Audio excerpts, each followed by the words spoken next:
How do we do it? Well, of course, it's not necessarily easy to do it. We need a bit of practice, and students need guidance. Writing is a very powerful way, particularly on your own. So sitting down and just writing the story down about what just happened to you and why it's a problem. It can also be a way of organising your thoughts. So you can use things like tables, Venn diagrams, mind maps, stories, all kinds of ways of collecting your thoughts and putting them into some kind of a way that you can observe them. One particular way I like is to use a single page. And you might divide that page into a number of areas and put your thoughts under headings. So for instance, it might be about the progress of your particular project. So you might put things that foster your project, over which you have control. In another corner, you might put things that foster your project, over which you have no control. Then consider the flip side, things that inhibit your project, over which you have control. Things that inhibit your project, over which you have no control. Now you have a way of making sense of what's happening in your particular project.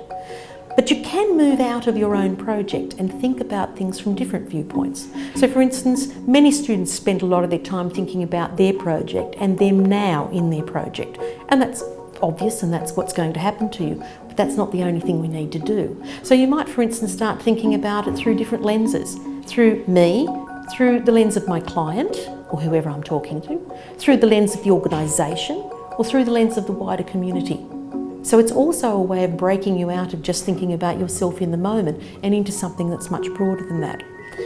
I also find that taking yourself on a mental picnic is something that works, particularly when you start to think about the overall shape of your project or of your career or of where you're going in your plans.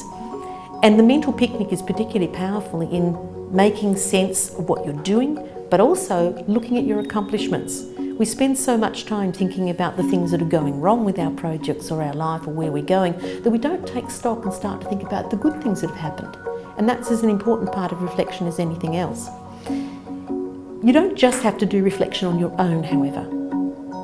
Talking to other people is a very important way of reflecting as well. And this can be a buddy, it can be your spouse, your partner, your mother, your sister, your brother. It can be someone else that you're talking to in the unit that you're studying, or in small groups. Sometimes creating something together in a small group is another powerful way of reflecting. But any of these techniques can be used, they can be interspersed, they can be adapted and changed to your own particular needs. It's also about how you reflect and who you reflect for. Many times you will write down just what happened to you, or you will journal something, or you'll just record it for your own. These are what I call raw reflections. And those are a powerful thing for you as a person, but they are for you only as a person. If, however, you need to consolidate those reflections in some way so that another audience can see them, you need to find ways of doing that. And these are what I call distilled reflections. So they might be in response to a set of questions, for instance, that are given to you by your unit convener.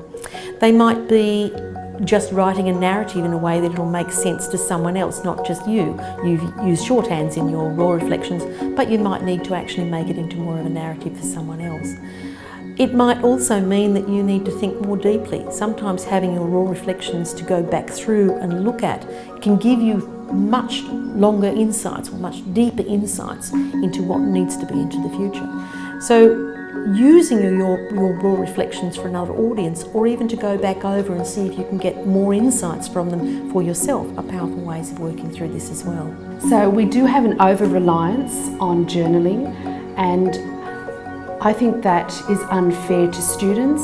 It's unfair to how we assess students, because if we have a diverse student body, we should have a diverse way of allowing our students to document reflection. Here at Macquarie, we've had a workshop recently on creative ways for documenting reflection, and we have looked at opportunities such as dreams and using dreams as a form of reflection for learning. We have looked at techniques such as a student experimented with using Twitter for reflections and was very successful. We had a wonderful session at looking at art, drawing for reflection, and how that it actually elicits a very different type of and level of reflection compared to just textual reflection. I would like to see music brought into it, and other artistic forms.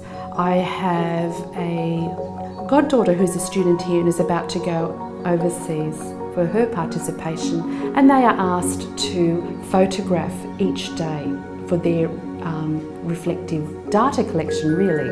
And how wonderful is that? So I think we need to really broaden our scope of how we go about reflection. There are many different ways, and I'm thrilled and proud that we're exploring those here at Macquarie.